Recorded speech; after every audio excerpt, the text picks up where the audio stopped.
बिस्मिल्लाहिर्रहमानिर्रहीम। Dear students, हमारा जो लेक्चर है ये BSc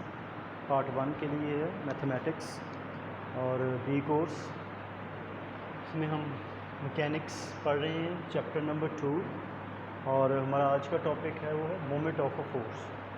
what is moment of a force, क्या है? अब देखिए, जब भी किसी बॉडी पे फोर्स जो है वो अप्लाई करते हैं हम, तो उस बॉडी में दो तरह की मोशन हो सकती है अगर वो मूव करे। नंबर 1 ट्रांसलेशनल, कि बॉडी एक पॉइंट से दूसरे पॉइंट की तरफ क्या करेगा, मूव करेगा। टोटल बॉडी जो है, सारे का सारा बॉडी एक पॉइंट से दूसरे पॉइंट तक क्या कर जाएगा, ट्रांसलेट कर जाएगा, मूव कर जाएगा। और दूसरी टाइप ऑफ मोशन हो सकती है कि वो एक जगह से दूसरी जगह मूव ना करे, बल्कि अपने ही किसी पॉइंट के अबाउट वो क्या करना शुरू कर दे, रोटेट करना शुरू कर दे। ठीक है, तो अगर फोर्स किसी बॉडी में रोटेटरी मोशन प्रोड्यूस करे, ठीक है, और वो बॉडी जो है एक फ़िक्स पॉइंट के अबाउट रोटेट करना शुरू कर दे, तो हम कहेंगे उस बॉडी में टॉर्क प्रोड्यूस हो रहा है, या टॉर्क अमल कर रहा है, या मोमेंट जो है वो प्रोड्यूस हो रहा है। ठीक है, तो मोमेंट ऑफ फोर्स क्या है? क्योंकि वो फोर्स बॉडी में क्या प्रोड्यूस करती है, टर्न प्रोड्यूस करती है, उसमें रोटेट करती है। तो किसी भी फोर्स, जो भी फोर्स किसी बॉडी में अमल करती है, अगर उसमें वो क्या प्रोड्यूस करे, रोटेटरी मोशन प्रोड्यूस कर दे, उसको किसी पॉइंट के वो टर्न करे, तो जो मेजरमेंट है, ठीक है, the measure of turning effect of a force, कि वो फोर्स जो अमल करती है उसमें कितना रोटेटरी मोशन, कितनी मैग्नीट्यूड है रोटेटरी मोशन की जो उसमें प्रोड्यूस करती है, या टर्निंग इफेक्ट है। Measurement of turning effect of a force about a point is called moment of inertia, या मोमेंट ऑफ, क्या है, मोमेंट ऑफ फोर्स। ठीक है, मोमेंट ऑफ फोर्स। और वो पॉइंट जिसके अबाउट बॉडी रोटेट करता है उसे हम क्या कहते हैं, उसे कहते हैं रेफरेंस पॉइंट। किसी भी रेफरेंस पॉइंट के अबाउट बॉडी क्या करना शुरू कर देता है, रोटेट करना शुरू कर देता है। उसको रिप्रेजेंट कैसे करते हैं मोमेंट को? जैसे इस तरह कि अगर एक बॉडी है जिसमें फोर्स एफ लग रही है, ठीक है, जैसे इस तरह, और वो ओ पॉइंट के अबाउट रोटेट कर, ऐसा लिखते हैं moment of F about O, या इस तरह moment of F about O, O point के अबाउट वो क्या कर रही है। सिमिलरली यहाँ देखिए, फर्ज करें हमारे पास एक रिजिड बॉडी है, ओ पे ये पिवट है, यानी ए के अंदर रोटेट कर सकता है, और पी पॉइंट पे इस पर फोर्स लग रही है। ये line of action of force है। क्या है ये? Line of action of force. ठीक है, पी पॉइंट पे फोर्स अमल कर रही है। तो जो पी पॉइंट का पोजीशन वेक्टर है विद रिस्पेक्ट टू ओ के लिहाज से, वो क्या है, आर। ओ ए, लेट से ये पॉइंट क्या है, लेट से ए पॉइंट पे फोर्स लग रही है, तो ओ ए पोजीशन वेक्टर है पॉइंट ऑफ एप्लीकेशन का, तो इस लिहाज से ओ के लिहाज से, क्योंकि ओ को हमने क्या रेफरेंस पॉइंट कंसिडर किया है। तो जो टर्निंग इफेक्ट होगा या मोमेंट होगा, an moment about O by the force F, या moment of F about O is equal to क्या होगा, ओ ए, या position vector of point of application of force with respect to reference point cross F force. जैसे क्या लिख सकते हैं, R cross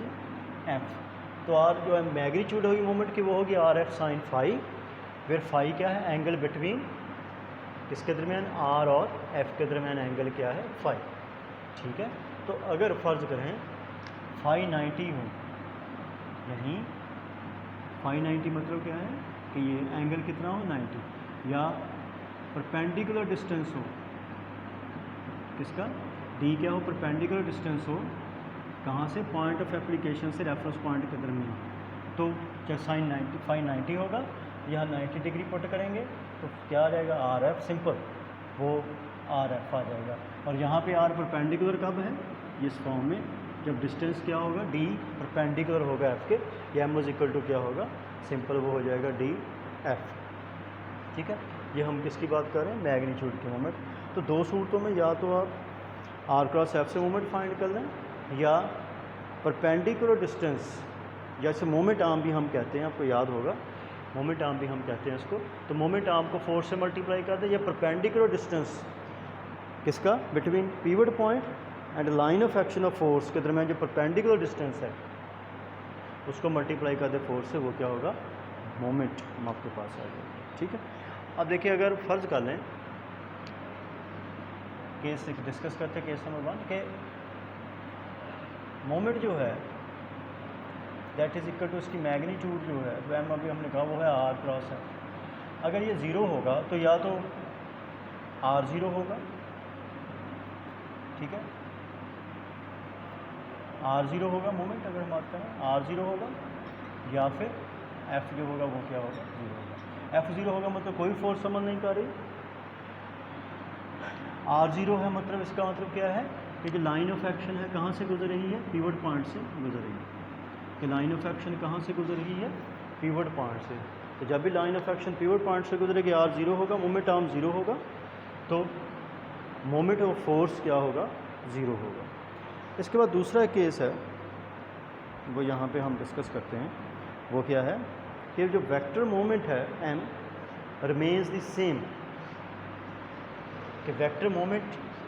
same रहेगा। मतलब फॉर एग्जांपल वो पॉइंट है, यहाँ पे फोर्स लग रही है, दैट्स ये फोर्स है एफ, ठीक है, ओ दैट्स इट ओ है, और हम ले लेते हैं ये डिस्टेंस लेट्स से डी है, ठीक है, ये परपेंडिकुलर डिस्टेंस है डी, ओ इसे कह देता हूँ ए, इस पॉइंट को कह देता हूँ बी, तो लेट से ओ एक वेक्टर है और ये ए बी दूसरा, ठीक है, यहाँ से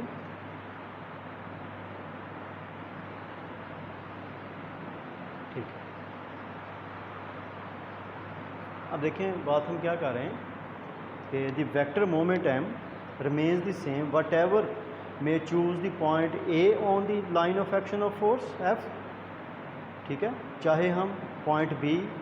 इस लाइन ऑफ एक्शन पे चाहे हम ए पॉइंट ले लें, चाहे हम बी को पॉइंट ऑफ एप्लीकेशन मान लें, चाहे हम ए को पॉइंट ऑफ एप्लीकेशन मान लें, तो जो मोमेंट होगा उस पर फ़र्क नहीं आएगा, मोमेंट उतना ही होगा, ठीक है। अब मोमेंट देखें, चाहे इसको मैं बी कह देता हूँ, इसको कह देता हूँ, ठीक है। अब मोमेंट आपको पता है एफ फोर्स है,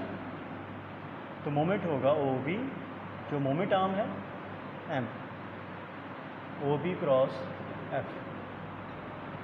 क्या होगा O B moment arm sorry position vector of point of application of force, कहाँ से, रेफरेंस पॉइंट से, ओ बी क्रॉस एफ। अब देखिए ओ बी को अगर हम हेड टू टेल रूल से रिप्रेजेंट करना चाहें,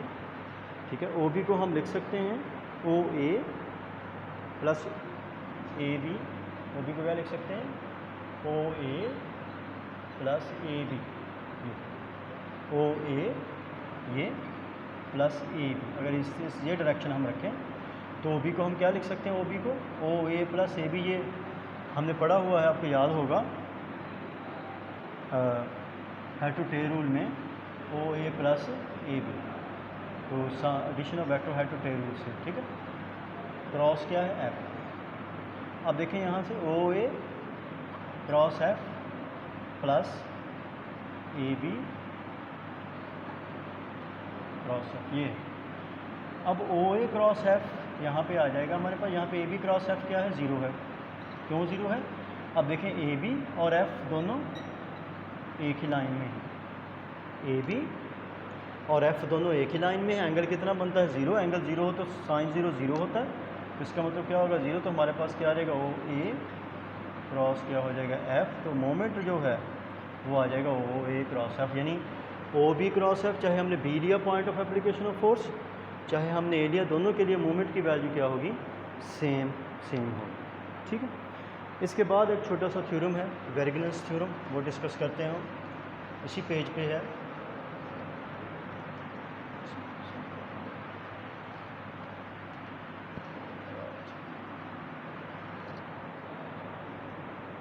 वेर्गेन्स थ्योरम।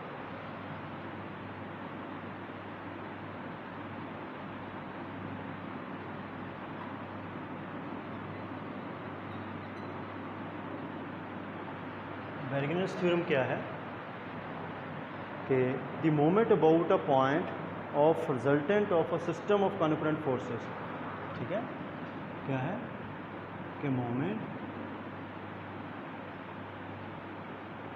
अबाउट अ पॉइंट, किसी पॉइंट के बाद जो मोमेंट होगा, किसके बाद, moment of resultant force, resultant of किसका, यानी जो रिजल्टेंट फोर्स है उसकी वजह से मोमेंट है किसी भी पॉइंट के अबाउट जो है, और वो रिजल्टेंट किसका है, system of concurrent forces, of system of एक ही पॉइंट पे अमल करने वाली forces, system of concurrent forces, यानी सिस्टम ऑफ कॉन्करेंट फोर्सेस की जो रिजल्टेंट है फोर्स, उसकी वजह से जो किसी पॉइंट के अबाउट मोमेंट है वो बराबर है, इज़ इक्वल टू कि हर फोर्स का जो इंडिविजुअल मोमेंट है उसको जमा करें तो किसके बराबर आता है, रिजल्टेंट का जो मोमेंट है उसी पॉइंट के गए उसके क्या आता है, बराबर आता है, is equal to sum of the moments of the forces about that point, is equal two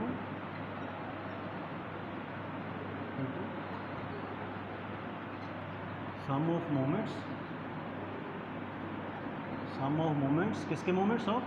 forces जिनकी वो रिजल्टेंट है, फोर्सेस अबाउट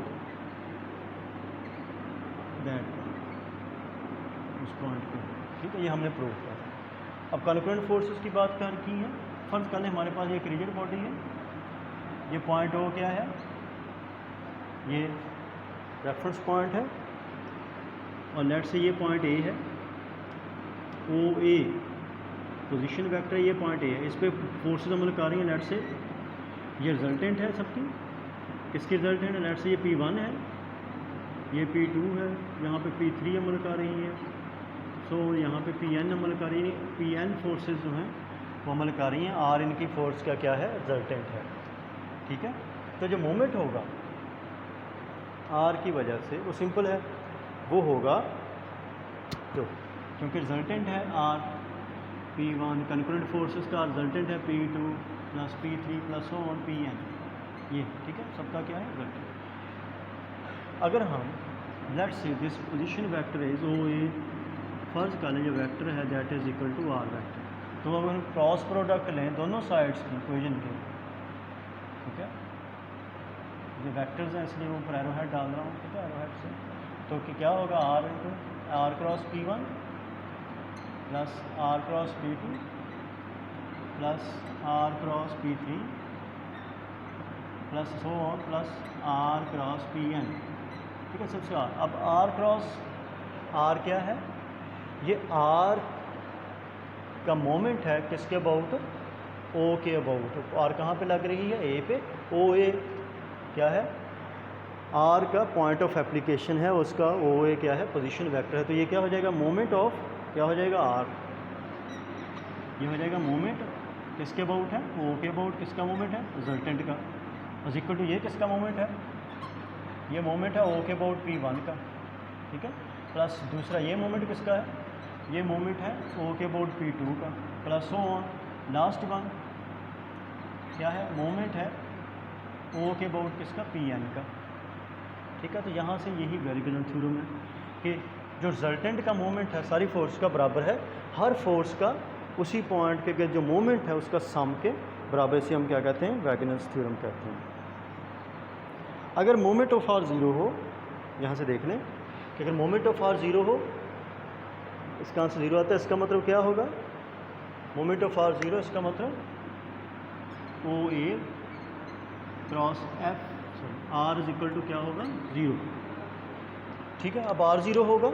या फिर ओ ज़ीरो होगा, ओ ज़ीरो होगा मतलब आर कहाँ पे अमल कर रहा है, पिवट पॉइंट पे, आर ज़ीरो है मतलब क्या है, if R is equal to zero, इसका मतलब है जो रिजल्टेंट है सारी फोर्सेस का वो क्या है, ज़ीरो है, रिजल्टेंट ऑफ सारी फोर्स का ज़ीरो है, मतलब जो फोर्सेस हैं, जो फोर्स सिस्टम है वो क्या है, इक्विलिब्रियम में है या बैलेंस्ड फोर्स सिस्टम है। तो उम्मीद है आपको डियर स्टूडेंट समझ आ गई होगी। अल्लाह हाफ़िज़।